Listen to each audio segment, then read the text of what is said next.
Oh, brother. Good. I wish you guys saw what we were talking about before we came on live. Hello, everybody. Good to see you out there everywhere. We're YouTube, X, Facebook, Rumble, Instagram, Hologram, Diaphragm, you name it, we're out there. Yeah, we're talking about... See, before we start the show, I have... what you're going to see today, a bunch of young dudes behind these computers, and then one of their dads is here, and me and the dad are talking about peeing. It's just like how long it takes at our age. It's really, because one of them, which one was it? Was it your son? No. Was it? No, I knew it wasn't Kyle. It was Danny? Danny. Danny went, he peed, had a slice of pizza, went for a helicopter ride. And he was back, where once you start hitting like my age, I shouldn't say, I mean, I'm only 58, but yeah, if I pee in the middle of the night, it goes in different speeds. Like it'll start slow, and I could hear it hitting the porcelain, and then it'll make it to the water. You think I'm kidding? That's the scary part. And I was just have my head against the water, and then if it stops, I can hear it like hitting the drips on the outside of the bowl, and then I'm like, oh shit, I gotta clean it. I have to make a decision: do I clean it or let her step in it? Let my wife get up and step in it in the middle of the night. She's losing feeling in her feet, so it's not that bad. Come on, neopathy. Come on, neopathy. Come on, hon, work on that neopathy. Hello, everyone. Boy, I have a lot to get into today, or tonight, I should say. I do that a lot, by the way. I notice I just pick up water, and then I don't even drink it, and then I put it back down. I should do this. Why don't we do this? Here we go. Much better. It's good to be back, by the way. The tour, I'm going on tour. 2026 tour starts February 19th in Fort Pierce, Florida. Be great if the Fort Pierce, which is like, I want to say it's right above like West Palm Beach, East Coast Florida, maybe a little north of there. Definitely south of Daytona. So hopefully that's where I'm kicking it off. I'll bring the tour bus there. We're going to hit the tour bus there. And then we're going to head to Louisiana, around the whole country. Just go to jimbreuer.com. And there's also VIP tickets, by the way.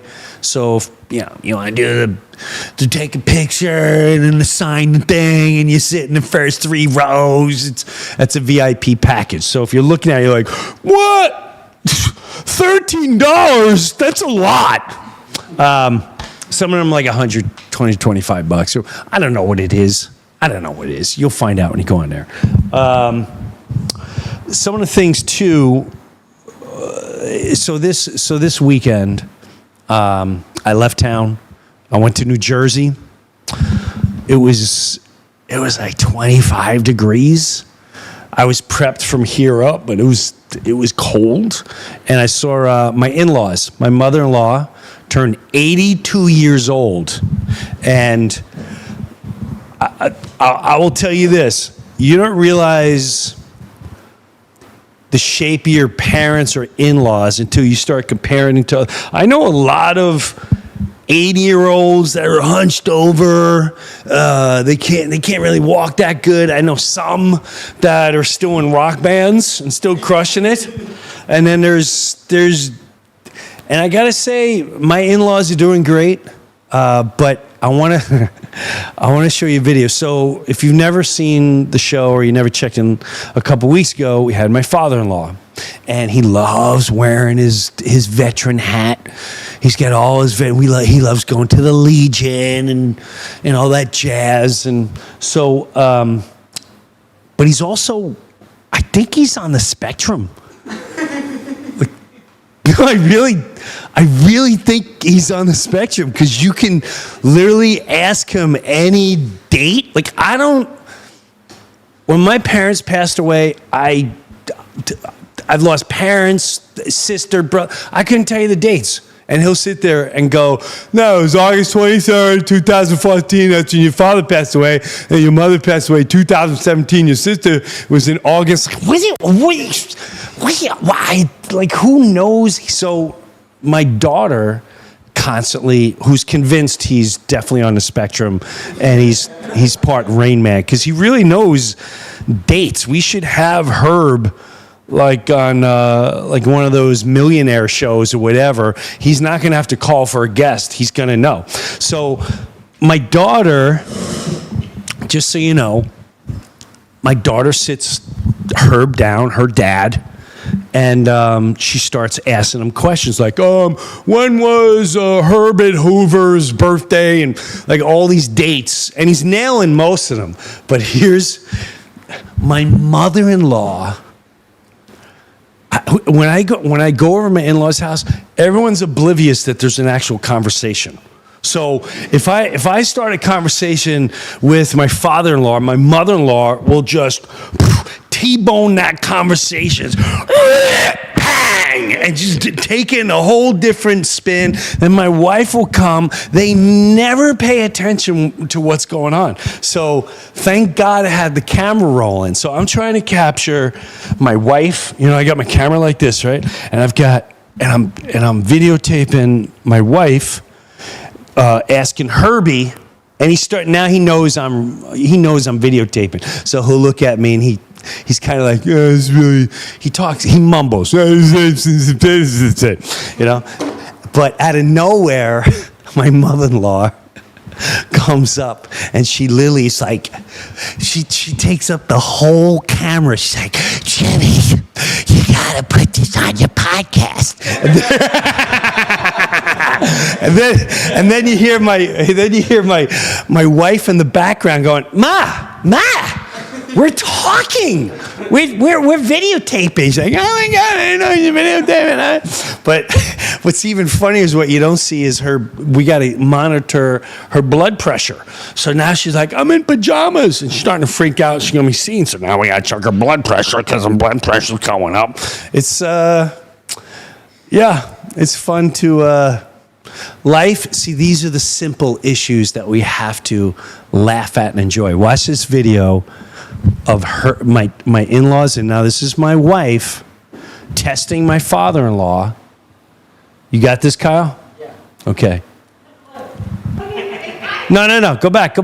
Here we go. Hit play. Look at how confused Herb is.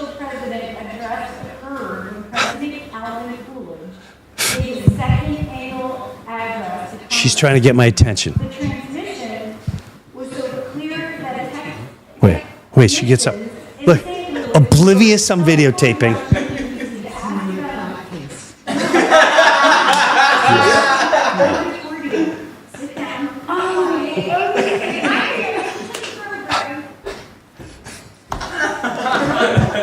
We're talking. I didn't know he was recording. But the best is, all right. So this is why I wanted to FaceTime them. I think I'm gonna. We have to FaceTime them because she's oblivious to everything. I'm filming like this. I'm literally filming like this, and she comes in and she's like, Jimmy, you gotta put this on your podcast. But anyway, she's adorable. She just turned 82 years old right there.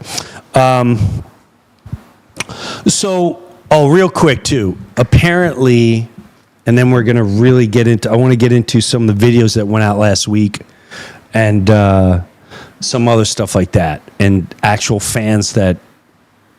It's there's a lot to get into. Before we get into it, apparently my gums are receding. And you've heard of this, Rob? You have it? What do you mean you have it? It's from like brushing too hard. It's brushing too hard. And it was like fluoride and all this other stuff, and it's eating away. I'm like, what? So I was told I can take gum from another area, and then put it on. You weren't told. What were you told that you have to do? Just do nothing, just to what? Because they started. Electric toothbrush. Yeah, but she started freaking me out, and she said, down here, I hear, it's going to fall out eventually. I'm like, what? So, like, they're freaking me out. But then, here, part of the wellness company thing, I had no clue. So, here's a little video. This video, by the way, is way lesser than last week. Like, way lesser. This was, holy crow. Last week was a HBO special. I couldn't believe how long that was, but this one's short and sweet. And for anyone you want to whiten your teeth and all that, check this out. This is all natural, and we might want to get one for you because it also helps the gums. Here, you can listen. Have you checked the ingredients in your toothpaste? Because most toothpaste in the market are filled with harsh chemicals, additives like triglycin, sulfates, titanium dioxide, which can pose a risk with long-term use. And you use them every day hoping for a healthier smile, but you end up with irritated gums and sensitive teeth and sketchy chemicals. So it's time to swap the chemicals out for peptides. So introducing Smile Peptide Toothpaste from the Wellness Company. It's a breakthrough peptide paste. It's designed to help reverse gum loss through mouth regeneration. So it's formulated with active peptides to support your gum regrowth. It's a nano hydroxyapatite. I looked it up. It's good. That's all I know. And what it does, it will strengthen while remineralize teeth and Pep Plus to gently whiten without sensitivity. So Smile helps you build a truly healthy mouth while staying fluoride-free. When you're ready to make the switch, head to twc.health/gym and use the code GYM, and it gets 15% off. Again, that's twc.health/gym and use the code GYM. You get 15% off and take action today for a healthier tomorrow. The videos they make. I'm sorry, but like sometimes we're like, can you react to the video? Like, it's like, ow! Where's the smile stuff? What is peptide? I didn't even know what peptide was. All the young guys would tell me, like, dude, peptide, it's like the greatest thing. And did you ever hear of peptide, Rob? You did? When did you know what that was? 5 years. Like 5 years ago? What does peptide do? Huh? Basically, they help your body do what it naturally does to its highest degree. Each one does its own thing. What? Super helpful. It's So okay. basically, like in the case of ibutamine, for example, what it does is it signals to your testes to produce more. A peptide is a short chain of amino acids. You're the building reading. blocks of I didn't proteins need- that act as a signaling molecule in the body, telling the cells what to do, like building collagen or healthy tissue. Okay, Jamie, thank you, but it's not what I. I wanted to hear Kyle. I wanted to hear Winnie the Pooh. Which, by the way, Kyle actually. So last week before we started, Kyle always asks me questions. He'll sit there and go, Mr. Breuer, can I ask you a question? And I'm like, yeah, absolutely. It's always something very serious or I don't expect. Last week we did that, and that video went absolutely bonkers. But before we even talk about that, first of all, I just assume everyone knows who I am, and that they look up, and I assume people that have been following, that everyone's watching is just people that follow me. I keep forgetting there's new people and all that. Some people thought Kyle was my son. So like, I love that Jim's doing a family show and he brings on his kid. Oh my God, they have a great dynamic. Kyle looks nothing like me. And I don't have boys. I have all girls. Slow swimmers.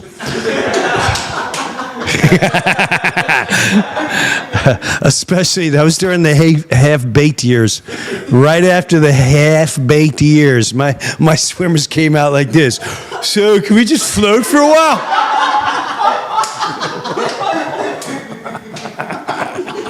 Look for the egg. What? Look for the egg. He wants us to look for the eggs. Okay.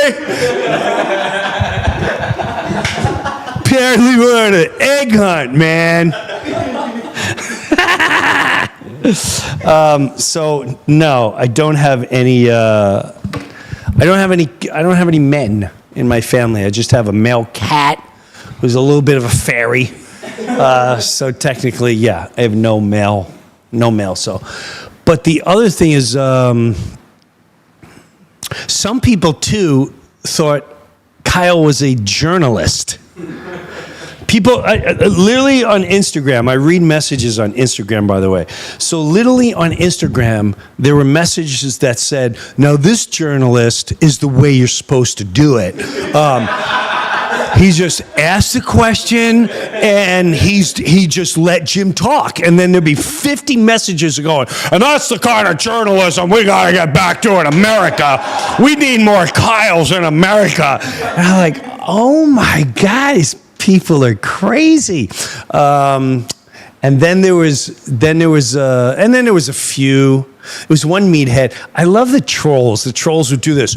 I got one troll that, by the way, with all the conspiracy theories, there's people out there that just think anyone that ever did anything on television or filmed anything professional as an actor is immediately in a club and we drink blood, and it's like, even Breuer, I'm not really sure. He says he left a while ago, but I don't know. And one of them is sitting there, and this banana goes, this is just the way I imagine them speaking. He goes, and I erased him because it's just whatever. Because then I messaged him back, and I was like, do your homework, dude, and show us the clip before you sit there writing and put something stupid out there. He goes, the thing you said about Chappelle saying, be careful, you're next. You also said that about Chris Farley. I remember you saying Farley looked at you and said, be careful, you're next. First of all, no, I didn't, dick. I know both stories my whole life, and I know I've never said that because he never said. So he's like, so you're saying that two different people said, I'm not sure if I could believe oh my God. Those people are, you're exhausting. You're exhausting. You think you're little private detectives with your Sherlock Holmes hats on. Like, I believe he said this twice. I wasn't that high on gummies when I saw Jim Breuer tell the same quote twice by 4 different actors, comedians. I think perhaps he may be bum-ba-da-bum-bum-bum-bum, one of them. Anyway. It wasn't meant to be funny. But yeah, dudes, just think before you write, because you just stop. And what blows me away is how many, everyone takes a story differently. Everyone takes a specific story differently. So in that story, Kyle simply asks about, it's the Farley story. He says, have you ever experienced evil? Right? So, now, for those of you who don't know me, it takes a long time for me to get to the point. I don't know.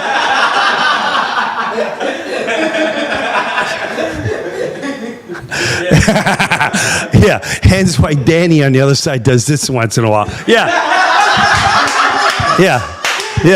I told him too. I said, listen, sometimes I go off these tangents. When I do, go like this and reel me in. And I didn't think much of it till he did it on one of the shows. And I knew where I was at, but I was like, are you reeling me in right now? Danny was reeling me in. And yes, many times I have to be reeled in. That's just the nature of who I am. So he asked me about evil, right? So I had to really think, because there's multiple ways to think. So I start telling the story. And while I'm telling the story, don't ask me what happened, but I start reliving everything, and the deeper belief comes out of me, and the power in all of us, and the God in all of us, and how amazing we all can be. And then the people will be just like, one of them was like, I can't believe that Jim is telling such a traumatizing story to a 13-year-old child. Someone thought Kyle was 13.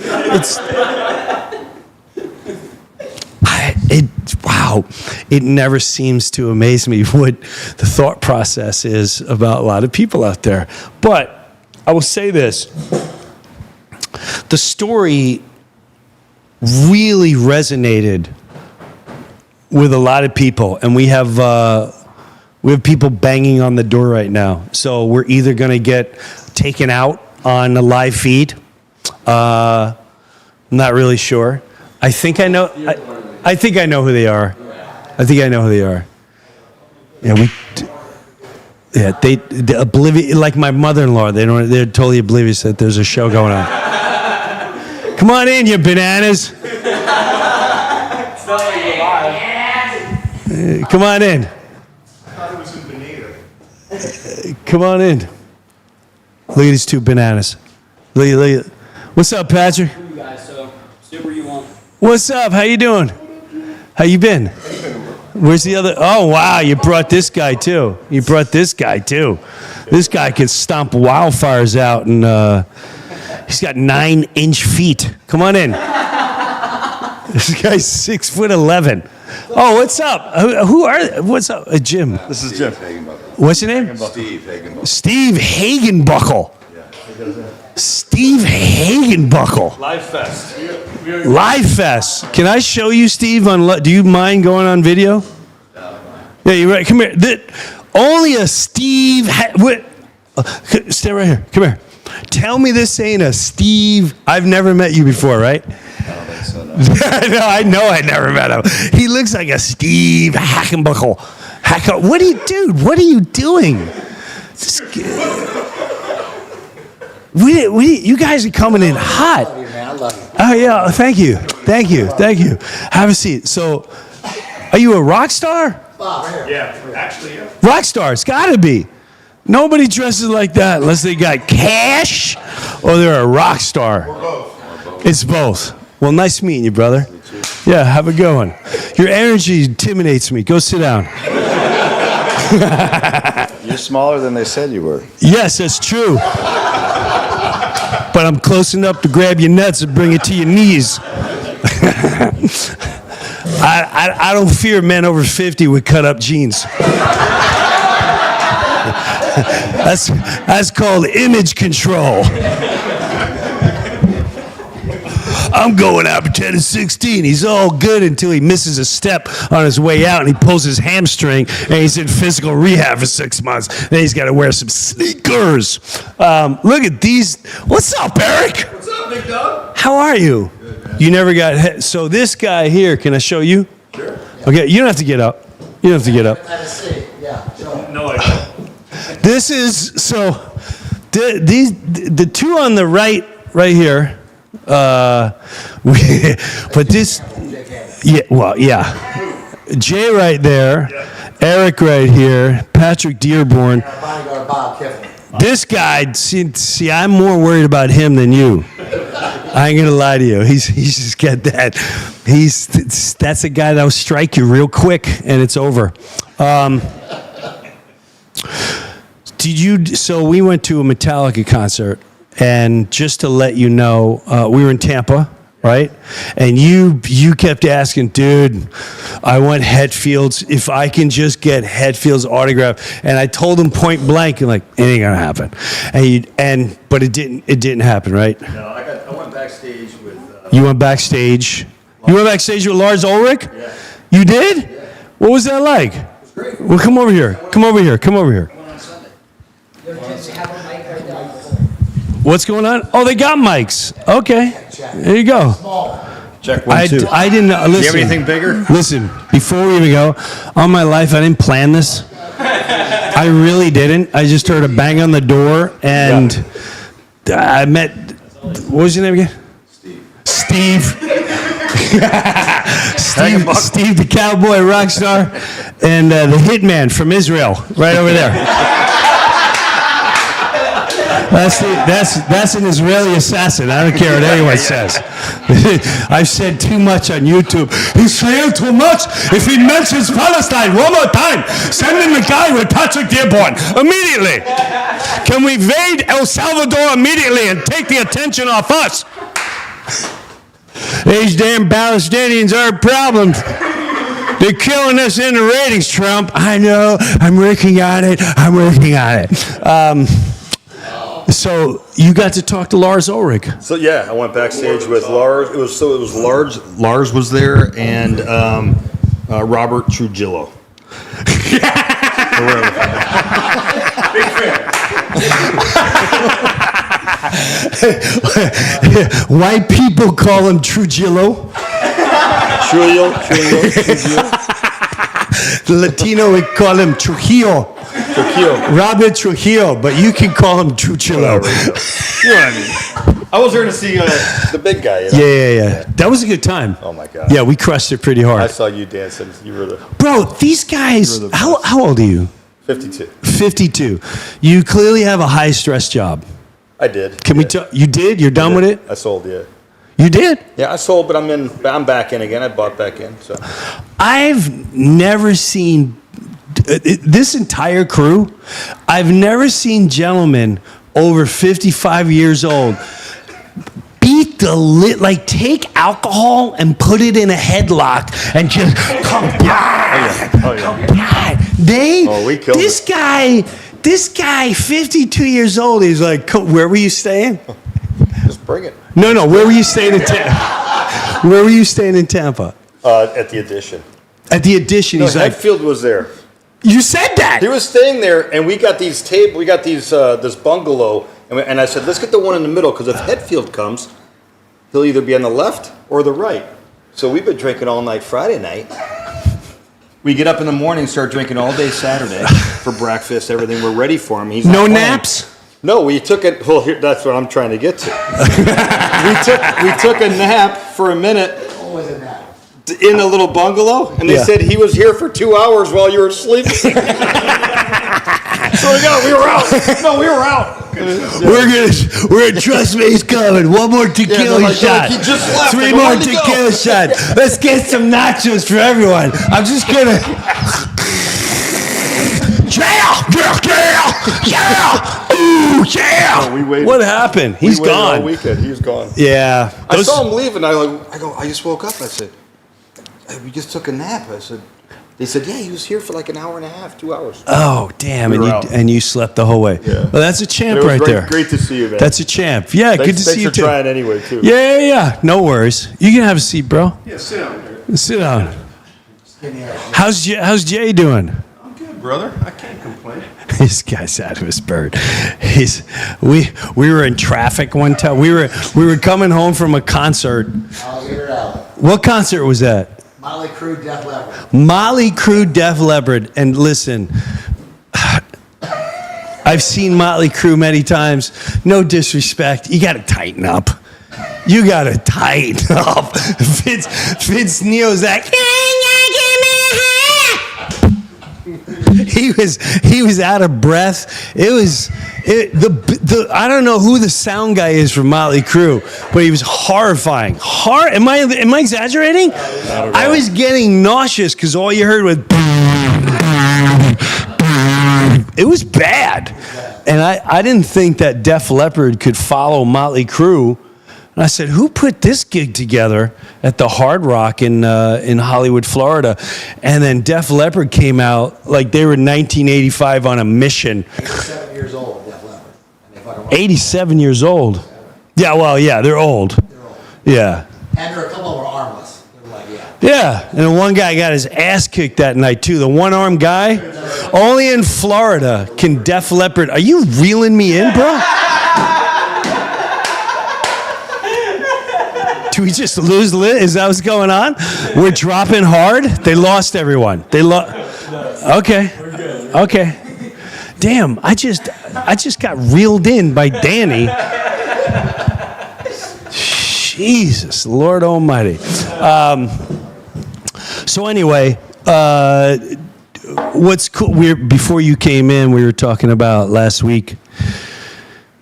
One of the kids was like, "Hey man, can I ask you a question?" And he came out here and he asked a question, and I didn't know where he was. I didn't know where he was going, and he brought up, "Hey man, what's the most evil thing?" And I went, "Oh, wow." You saw it, Jay? Jay saw it. And I went into the Farley story. Yeah. And then I was just saying, like, some people, but here's the thing. I think a lot of the messages that I got from you on Instagram, I have to say, was it a sad thing that happened? 100%.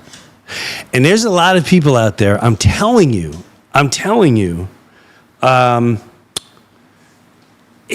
it's like when the demons come after you, bro, when they come after you, that means you're powerful.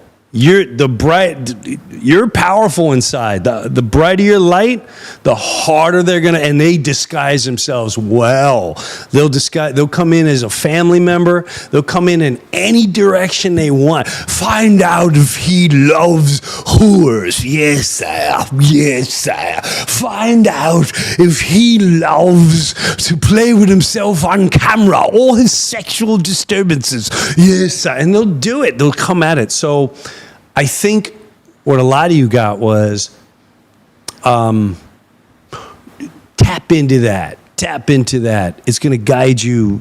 It's going to guide you through everything in life. So, and you know what?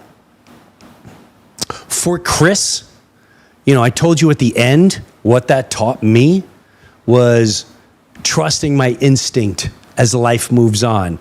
And that I thank him for. Because, like Obi-Wan Kenobi, he's more powerful on the other side. They can't mess with him there. So we're going to go to the peanut gallery. Did anything exciting happen today while you guys were on the way? Is it bad if I look at them? Like, you being serious, Danny? Because when I was talking to them, Danny gave me the... Yeah? You just playing? You just being funny? We had the Live Fest. Dude, what are you doing? So Live Fest Club. And Yes, Pat's sleeping?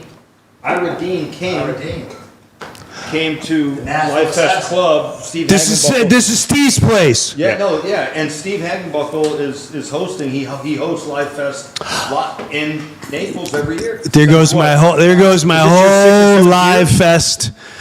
Any chance I had on Live Fest just went out the window God, you had such when a I good started hookup. talking to Cowboy. He had such a good hookup, too. I was so close. I was this close. He came in and said, "I'm going to have him headline next year. I'm going to have him and the rest of the guys from Leonard Skinner, and we're going to crush it." This guy's a dick.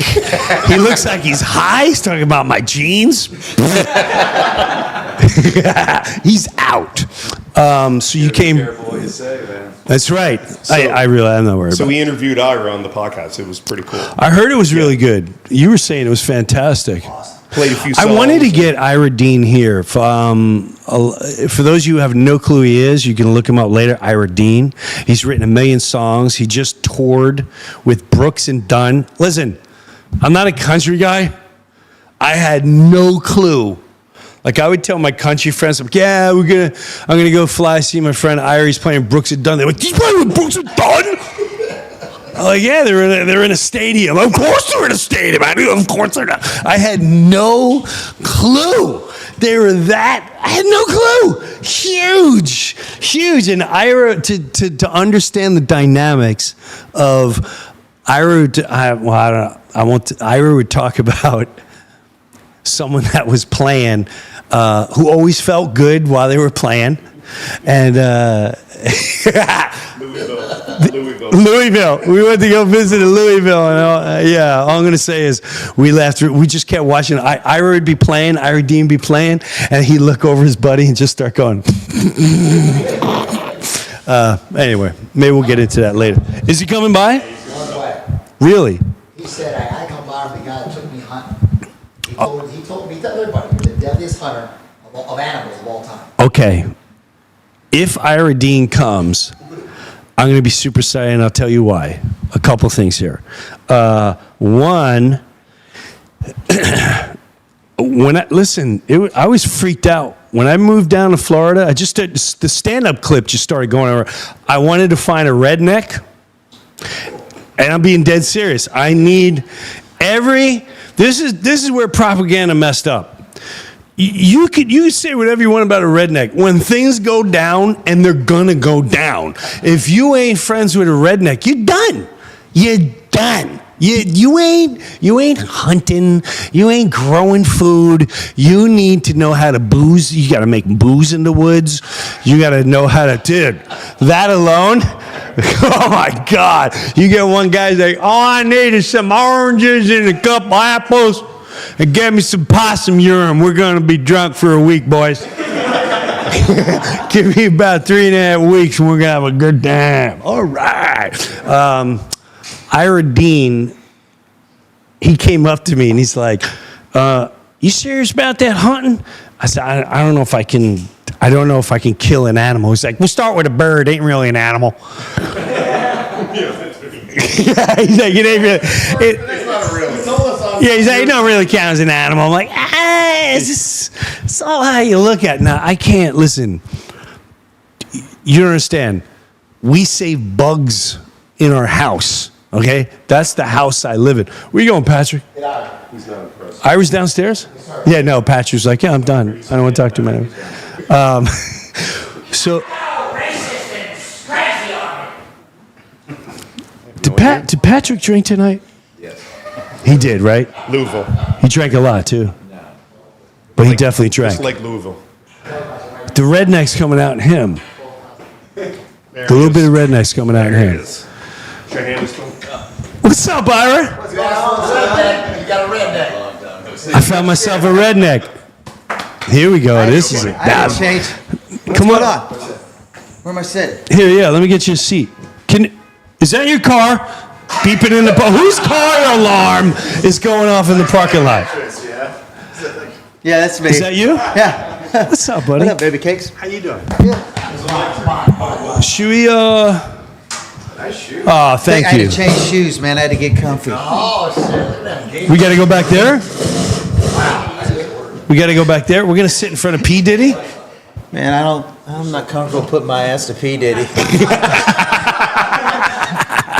Yeah, I'm not sure it'd be really No. safe putting your ass to P. Diddy, too. No. You know what? We're going to cover P. Diddy. Cover P. Diddy. There we go. P. Diddy. Oh, his eyes are going to Now watch he's- us. Now he's peeking over. Now he's just peeking over. So much better. So much better. Right? Have P. Diddy peeking Peeking over. Diddy. Peeking Diddy. How are you, man? Good, man. How you doing? I'm good. You been all right? Life is good. Yeah, Ira's been touring and all that good jazz and Are you family. like doing this? Are you doing this like now? Oh yeah, no, Oh. we're everywhere right now. Man, I made an we're entrance. no, we're on YouTube. We're on X. We're on Rumble. We're on Facebook. Oh, we're on cool. Instagram. It's all streaming at the same Now you time. got me nervous. No. I'm just kidding. No. Man, that's just. You're the first redneck on Jim's show, by the way. Yeah, no. Really? It's just, I have to have follow this then. No, but so this guy, he brings me. I said, "Hey, man, I want to learn how to go hunting." Right? I think we talked about that, but I'm not sure. You're a berry gatherer. remember that?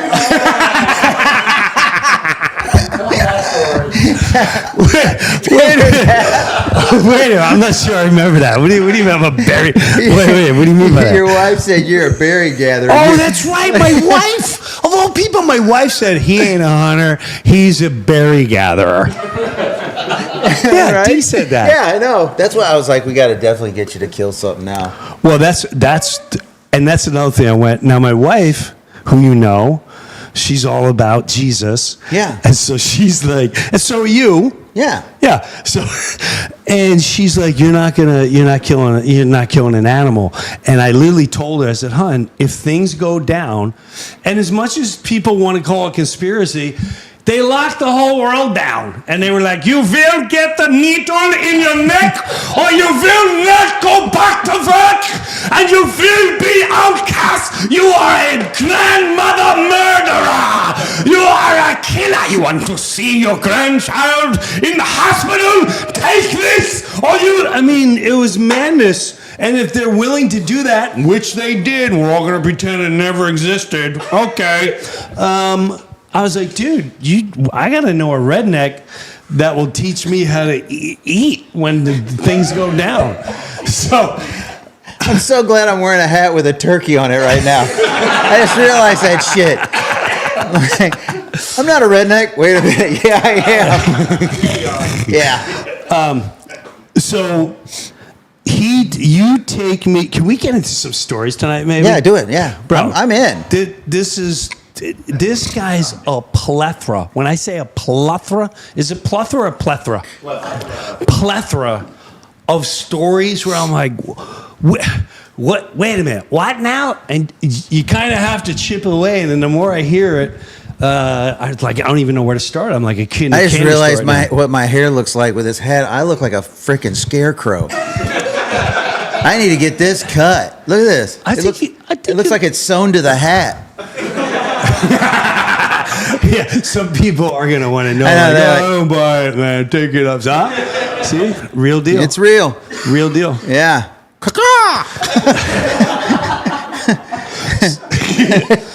So, God dang. I reached out to you and I'm like, hey man, and you go, well, why don't we start with a bird, bro? Yeah, because it looks like they got a ball sack hanging off their face. It's like you can't get emotionally attached. I was like, you can, if you cry when you shoot a turkey, you got some issues.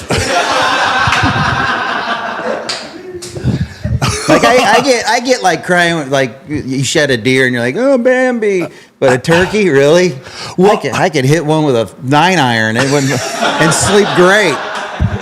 We just lost all the animal. We got a protest around the street. This part's brought to you by PETA. Oh my God. Well, which by the way is really funny because when I finally did, what's his name? Michael Wydell. Yeah, Michael Wydell. The number one turkey caller in the United States, by the way. Yes. He's like, I don't know what you'd call it. Well, first of all, that's when I realized I was going to be in serious trouble because I thought the way you call a turkey is like, yeah, go. I thought it was just, and yes, yeah. Whatever it was. And then that one started coming, and his buddy Mike is like, all right, Jim. Now when I say pull the trigger, you pull the trigger. Now I'm still. I was like, he keeps looking at me with Mike. He's like, Jim, you excited? You gonna kill your first turkey? Wait till you're getting on the board, and this is you. Yeah. And I'm sitting there going, God, please forgive me. I don't know if I'm doing the right thing right now. I've never killed it. I want to kill, we got to catch spiders, and my wife talks to it. Leave her alone. She's scared, and put her out. And then get me the big cup. So this is a big, I know. moment for I saw it in your face. I know it was you like did. I was in, and then I looked at you, and you're just. Yeah. But here's the best part. So I pull it off, pow, right?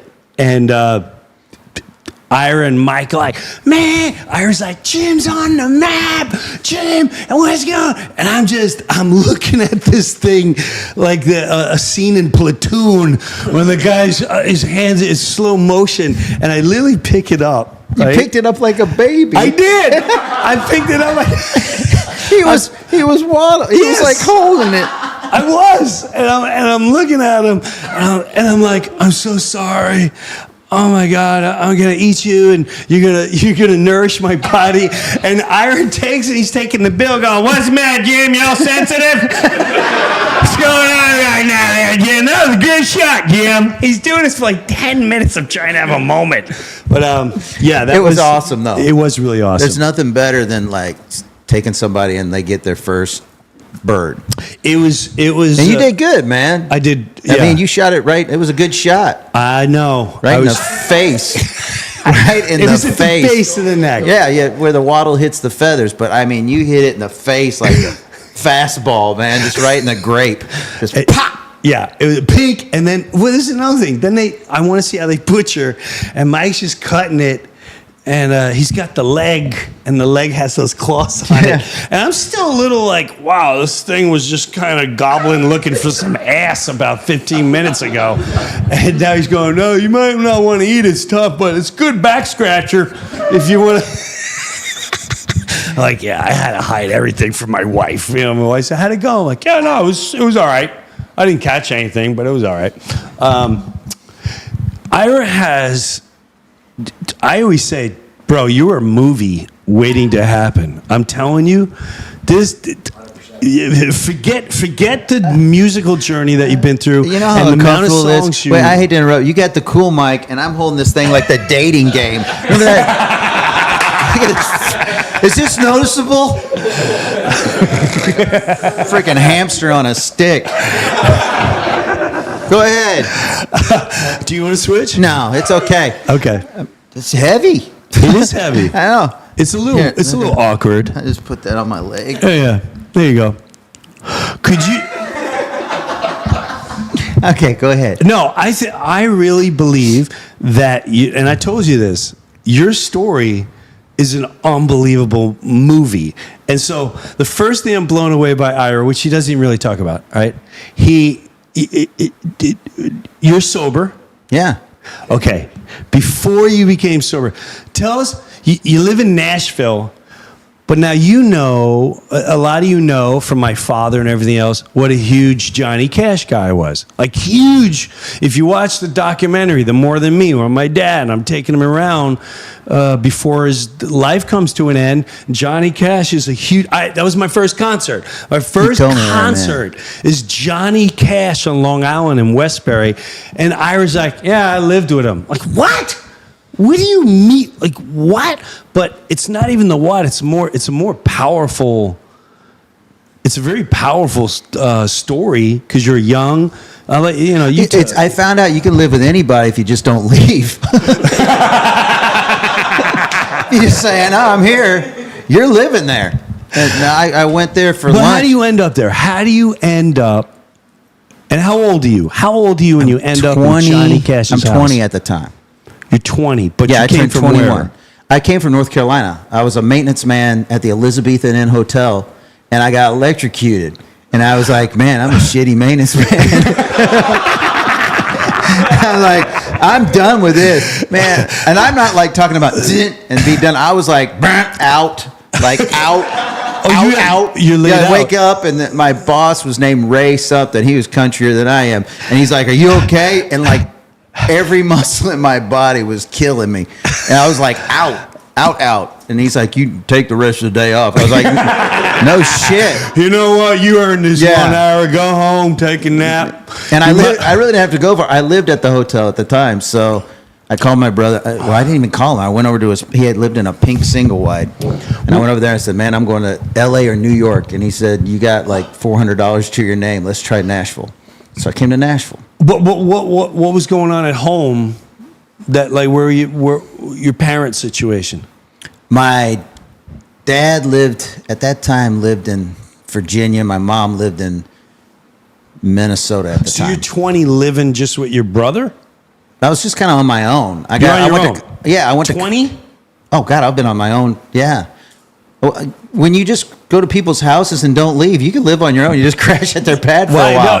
No, it's no, you're being serious. No, Okay. dead serious. So my mom and dad got divorced when I was young, like Okay. a runt. Yeah. And then my dad was a musician. We always had to play music in our house. Like before I could play guitar, there's pictures of me singing into like a Brute bottle, and the stage was the coffee table, that kind of Brute thing. by Fabergé? Yeah. My dad had class. High karate.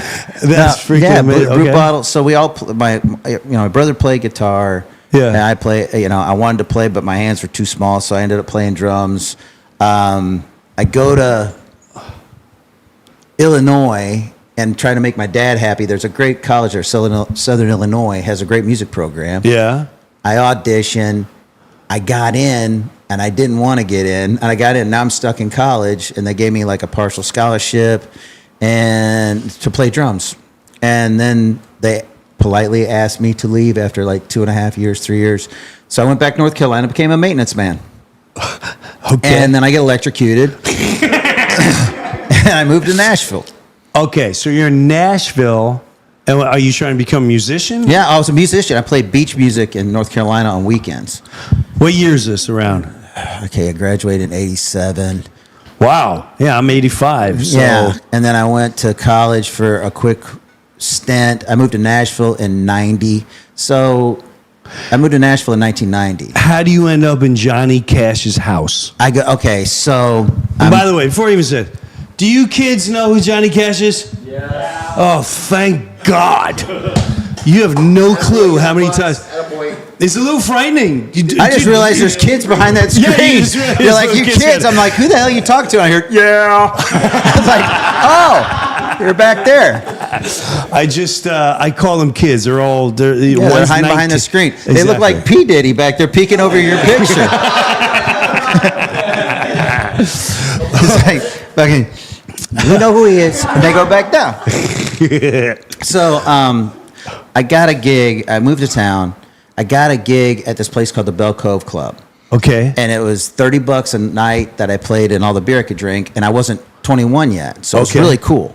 And I was paying $200 a month, staying in a living room, sleeping on a couch. My brother moved up there with me with Okay. his wife and his like 4 cats. And it was totally crazy.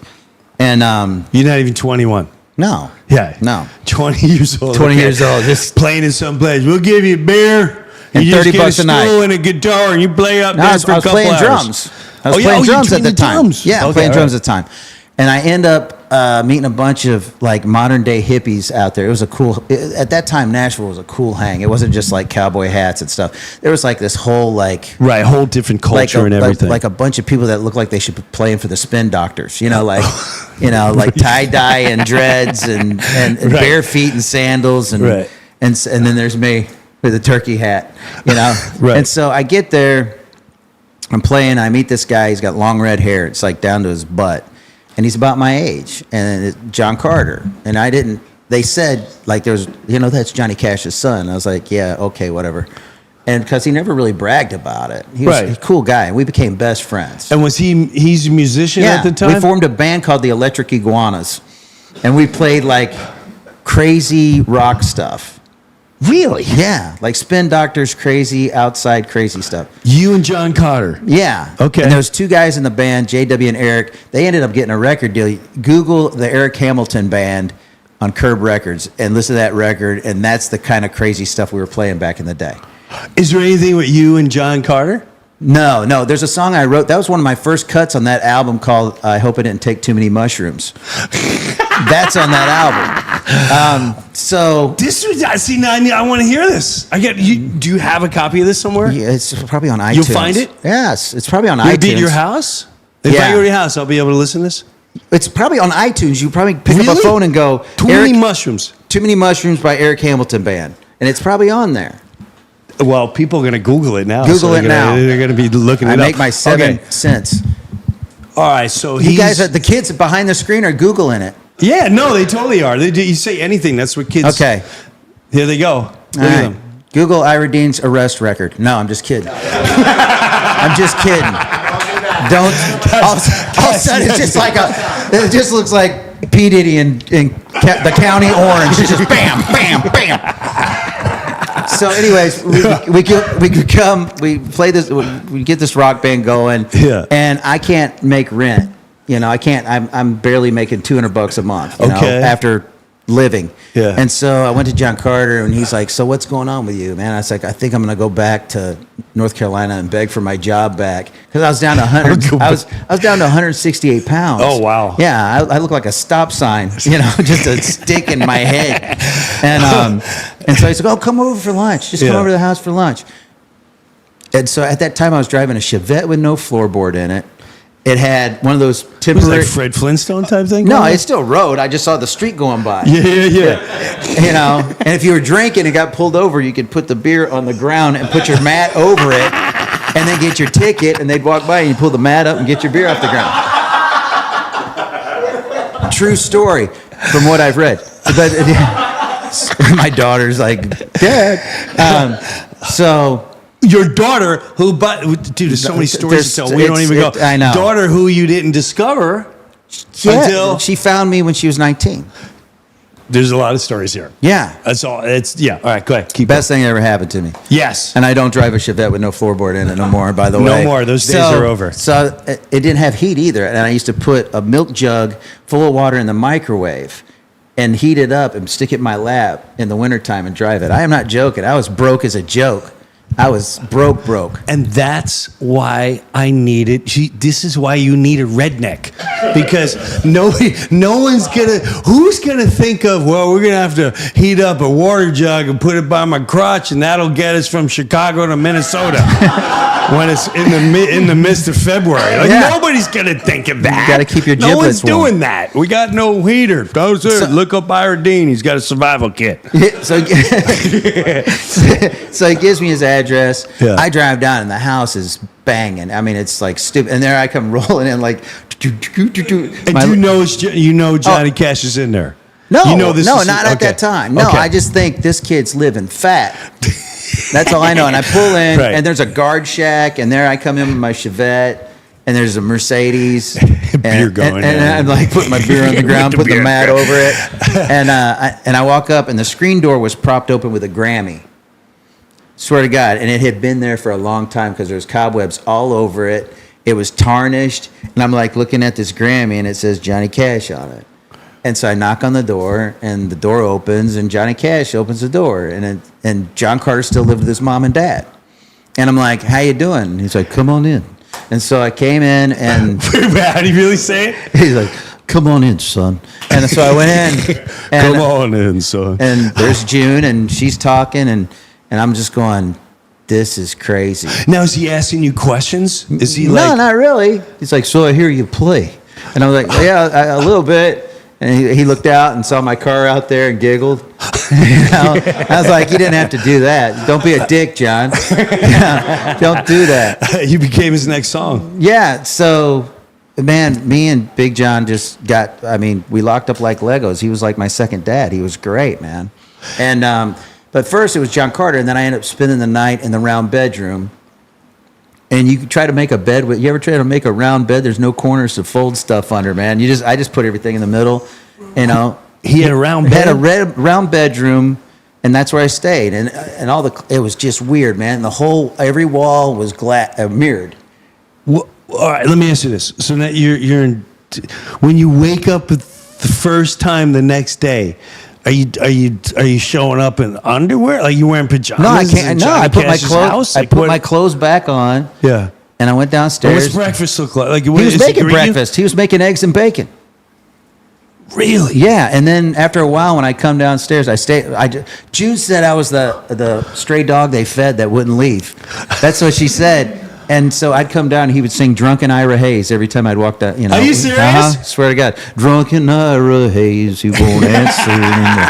And I'm like, Sizzling bacon. Sizzling bacon. Drunken horror break. Yeah, and so at that time we'd sit down and eat and hang out, and me and him became really good friends. I loved him, and he loved me, and me and John Carter were like brothers for a long time, Yeah. and then we kind of went separate ways for a while because I had a band called Trick Pony and we got signed to Warner Brothers. But before that, I remember John called me at 2 a.m. one time just to hear dirty jokes. He was in the hospital at Vanderbilt, and I heard it on the radio, and I'm like, Johnny's in the hospital. He's in intensive care. And then I get a phone call. He's like, "Hey, son, tell me some dirty jokes." And I'm like, "Okay." And "Are you in the hospital?" "Yeah, I'm fine. I need to be cheered up." So I sat there and told him the nastiest jokes. He was like, "Oh, that's a good, hold on, I'm getting a pen. I got to write that one down." Wow. And so we became, to the point where, I would drive his Mercedes. He loaned me the Mercedes, He the took Range you in. Rover. Yeah, totally took me in. Back when I was writing really cruddy songs, I remember he called Alan Jackson up on the phone at his house. And Alan, I've got a song I'm going to send you. And then looking back, I remember the song. It was one of my songs.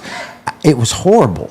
But he was like really promoting me and really, I mean, he let me go open up the, go out there and sing and before the show. And I go out there and he'd call me out and sing, Will the Circle Be Unbroken with him and stuff. And there I am.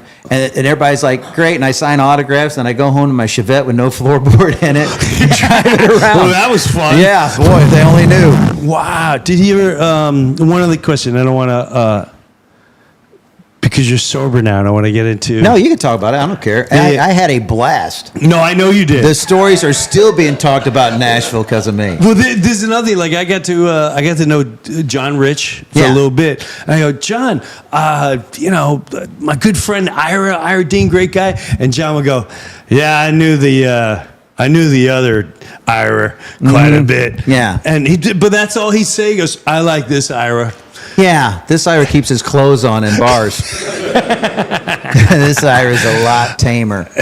But we got to go. You got to go through all that. I did some crazy stuff. I would get drunk in Nashville and wake up in Kansas City. What? I would just go to the airport and get a flight. What was the one too? You told me. I bought a cabin in a blackout. That yes, one. Yeah. He tells me, "Oh, you going to visit Tennessee, Jim? I get cabins up there." I go, "Really?" He goes, "Yeah." No, one. One cabin. Yeah. How do you buy a cabin? I don't even know how they gave me a loan that hammered. I have no idea. It was at that time. It was $305,000. Yeah. And I woke up buck naked in the cabin.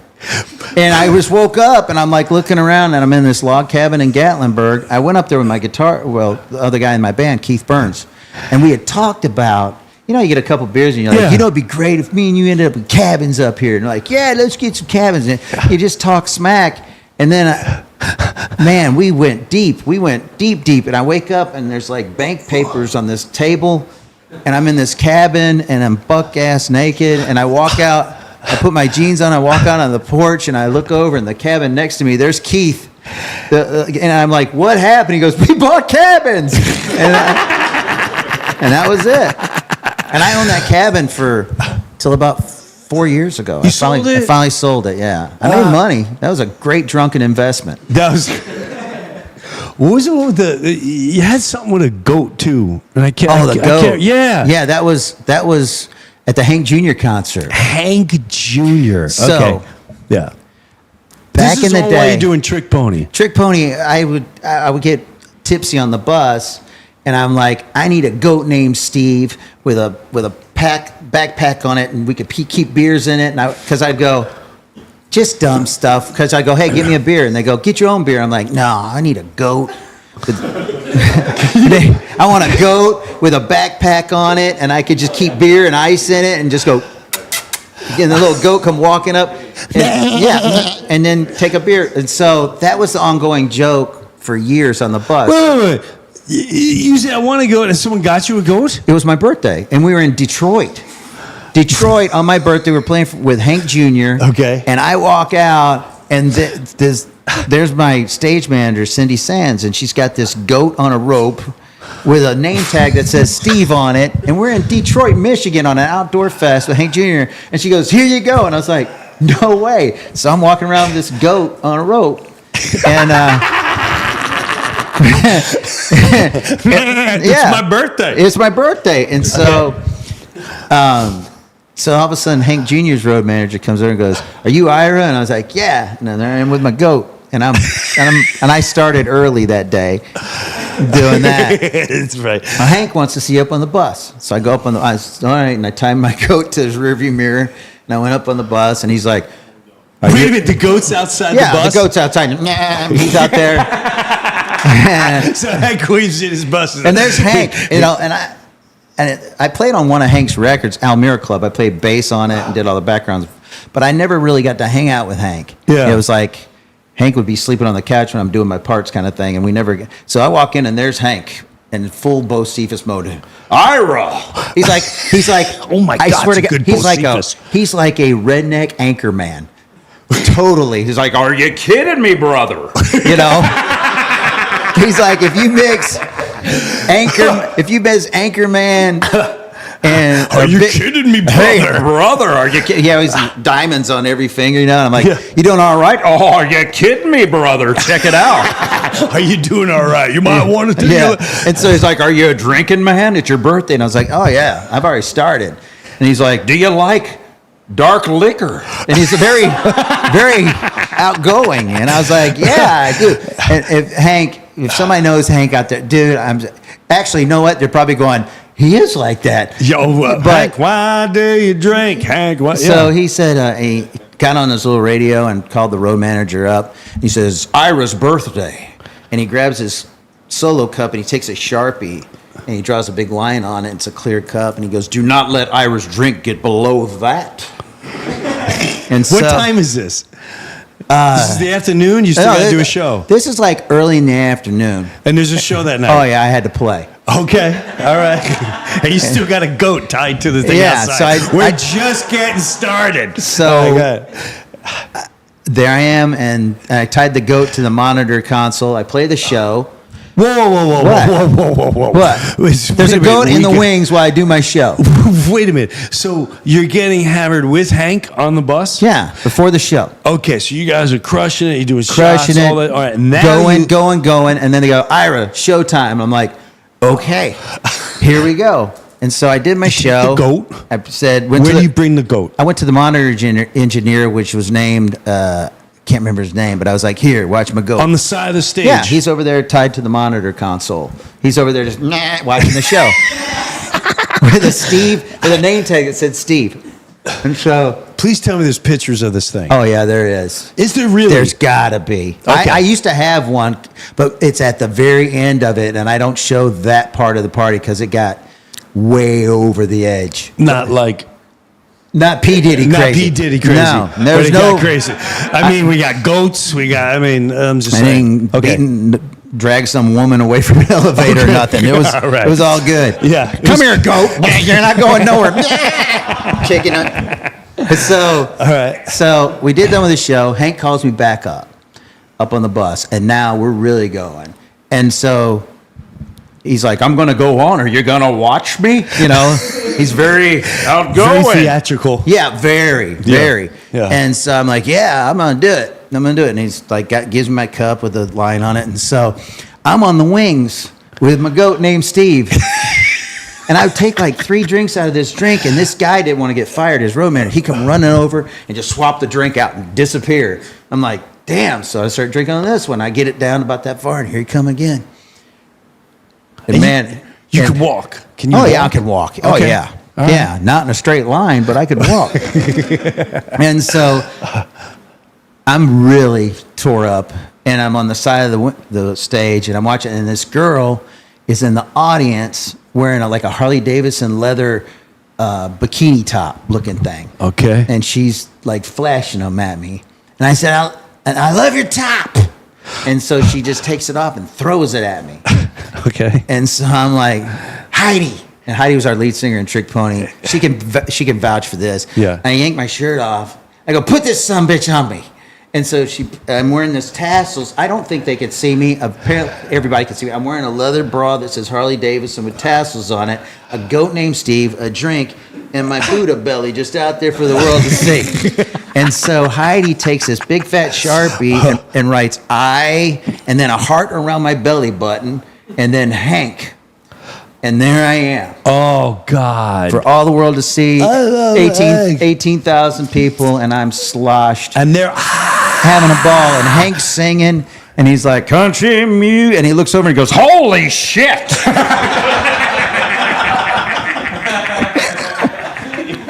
And there I am. What, man?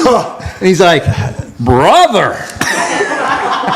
And I remember him going, there's a new kind of outlaw coming through town that's taking it to the next level. And he's doing all that. And he's like, it happens to be his birthday.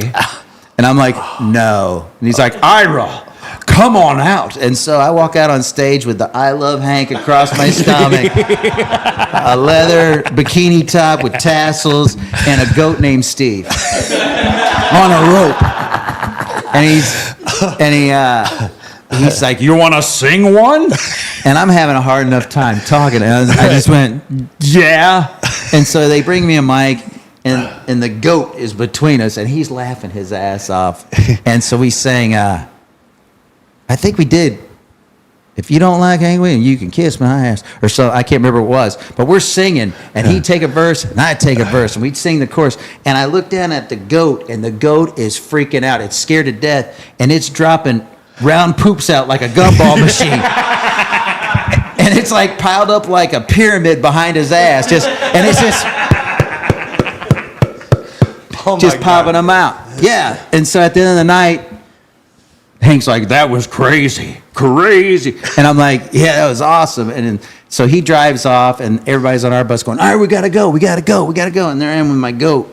And this lady goes, can you please take a picture with me? And I said, sure. And she takes a picture. I said, can you do me a favor? Can you hold my goat? And she's like, yeah. And then I got up on the bus. I said, bye. And we drove out of Detroit, Michigan. And I don't know what happened to my goat, but a lady was holding it the last time I saw it. So how long ago was that?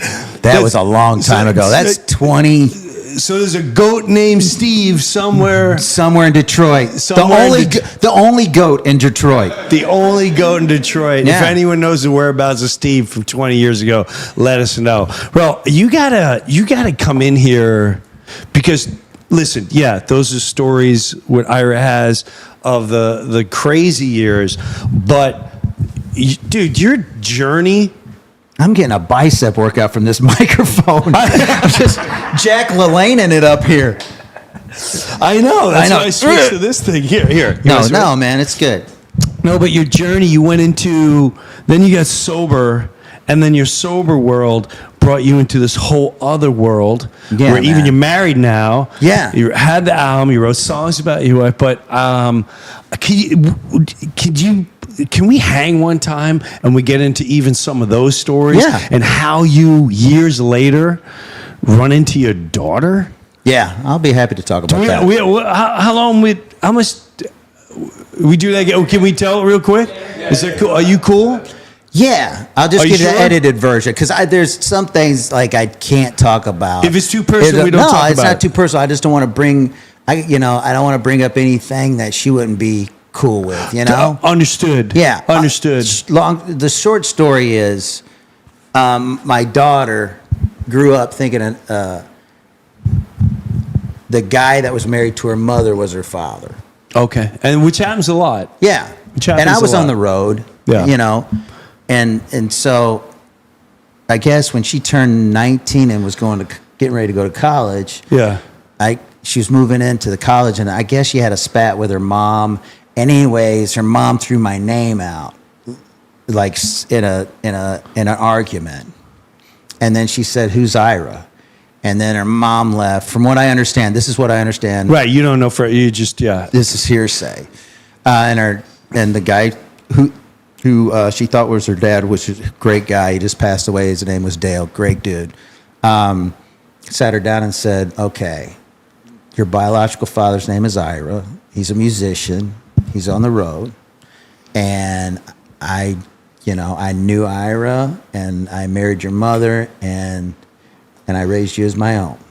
That's the long story short. I'm like at the house one day, and my laptop kind of dings, one of those things, and I got a message on Facebook or something. I printed it off. I still got the message, and my daughter wrote me this long letter saying, I think you're my father, yada, yada, yada. My mother's name is this. My father that raised me was named Dale. And she went down the thing, and I knew it. And she left her phone number. She said, call me if you want to talk. If you don't call, I understand. And I rang her up that night. It was middle of the night. And I said, this is Ira. And she said, this is Maya. And she goes, I think you're my dad. And I said, I know I'm your dad. And I looked at her, and you look at her, she looks just like me. Wow. And so I said, where you work at? Where can we meet? I want to meet you tomorrow. And so I drove. She was working at a Cracker Barrel about probably an hour and a half from my house. Okay. Drove there, met her, and she's been in my life ever since. We talk all the time. Before I married Jennifer, she would give me girlfriend advice. I mean, me and my daughter we were best friends.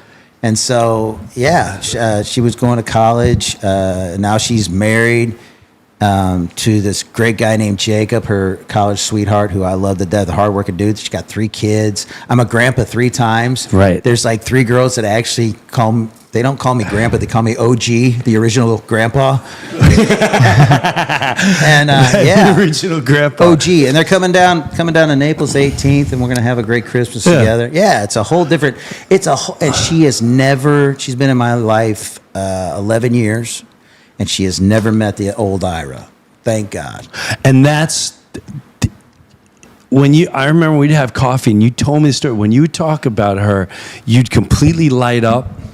She's great. Yeah, and you were met like, her? I know, of course I how did. can you not light up? Incredible human being. And I remember you going, dude, I'm a grandpa. I'm going to be a grandpa. I'm like, yeah. I remember the way you felt and the way you were beaming. And I'm telling you, Ira, the fact, to me, on a serious note, the GOAT, it's all hilarious. You bought, you were in a blackout drunk state in part of your life, and you crushed it. You got a log cabin. A lot of people don't walk out with a log cabin. A lot of people owe money on log cabins. But to go through that and then finally pull out of it, and where you're at now, and I only know this, Ira, and the more I get to know you, I'm like, oh my God, the inspiration of that, dude, that's powerful stuff. Man, it's beautiful, God man. blessed me with 2 lives. You know, there's that crazy one back in the day. Yeah. And now I got this one. And it took me a while to settle into this one, but it's great. Did you do it naturally? What? I don't remember.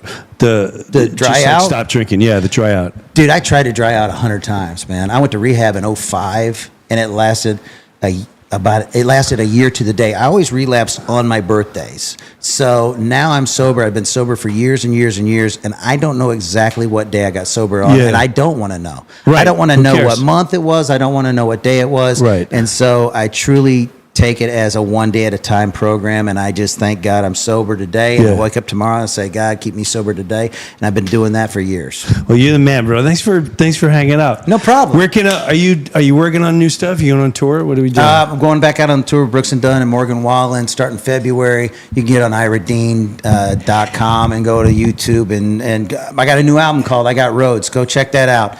It's me and Ronnie Dunn and Vince Gill and Gretchen Wilson, Gary Allen, David Lee Murphy, Ted Nugent, Steve Ferroni from Tom Petty and the Heartbreakers. Man, I still can't. I keep looking in the monitor, and P. Diddy's just I looking. know, he's It's still just a freak. Just a freak. Look at him. I know. It's crazy. Bro, Love. much love to you. Thank you, Ira. Be good. Yeah, it was good to see you. Are you going to be in town for a little bit? We're going to do coffee? Yes, I will be. This damn microphone. I'm gonna buy you some like pin-on microphones or some smaller ones. This is huge. Yeah, it is huge. It does make my head look smaller, which is good. No, I think it looks good. Good. I think it looks good. I'll take it away from you, Take dude. it. I'm sorry. Wow, that is heavy. Tell you, hold that. That is really heavy. Guys, this is out of control. Why would you give this to anyone? This thing's like a sledgehammer over here. I'm going to put it here. Okay. Listen, the reason why we had the P. Diddy thing, too, was... I don't know. You did the peanut gallery got all hopped up about some noise. Danny said something, and I'll tell you this. When I walked in today, one of the kids, Danny, was like, "Dude, you hear about P. Diddy and 50 Cent and blah blah blah, and this is what's going on and blah blah blah." At the end of the day, the best way to understand it, laugh about any noise that comes your way. Watch this guy, Tony D. We're going to go out on Tony D comedy. I watch this guy every day. The guy makes me belly laugh. He did a whole thing. This is like, I think, 50 Cent or P. Diddy's lawyer. But before we get into it, I just want to thank everyone for watching. I want to thank everyone, all the messages that you send. I only read the ones on Instagram. So if you DM me on Instagram, I'll read those. If you're making comments on Facebook and X and all that. I'm just being honest. I don't read them. The only ones I really look at are the Instagram, and I look at the DM. A lot of you sent me really encouraging, powerful stuff. Ira Dean, I want to thank him for coming in today. Check him out. As you guys go through this, I'm sure you're going to be looking. If you find the GOAT and you find footage of some Irish stories, can you send them this way? Please send them this way. JimBreuer.com. I'm going on tour next year. Get your tickets on JimBreuer.com and the VIP seats. They're still available in some places. And when it comes to P. Diddy, I think start following this guy. He makes me laugh. He's very Northeast, but he's got tons of different characters. Check out this video. Tony D, this is for you. Thanks for making me laugh. You went and put this up behind my back after I hired you last year to do my son's bar mitzvah. I paid you for your money, you cocksucker. And this is what you're doing to me? He fucking hung up on me. Yeah, pull over here for short calls. Ted, what the fuck's going on over here? What is this? You doing 50 right behind my back and put this thing up? You gotta take it down. First you put the FT documentary up, now you're gonna do this to me? Come on, this is 2 times in 1 year you're fucking with me. Fuck you with that now. Go back to your office. I sent you a cease and desist letter last week. I told you if you add this, you're gonna be in big fucking trouble. Those videos were illegally obtained. You and 50 Cent went behind my fucking back. This is unreal. Either you make this fucking documentary disappear, or you're gonna disappear. You hear me? No, I didn't. Okay, just cut that out. Cut that part out. You know what fucking about? You know about this? Public knowledge? You know about this? Yeah, everybody does. So why didn't you tell me? You had to call the fucking guy like a jerk off. All right, I followed that guy. I started following that guy. And actually, the reason I started following him is a really... If you live on Long Island, again, this is a person, she's been a fan for a long time. Christine on Long Island, she delivers the mail on Long Island. She's going through a lot right now with her parents. She could definitely use some prayers heading her way. You know, her mom's definitely going to need some healing, and her dad, and she's going through it right now.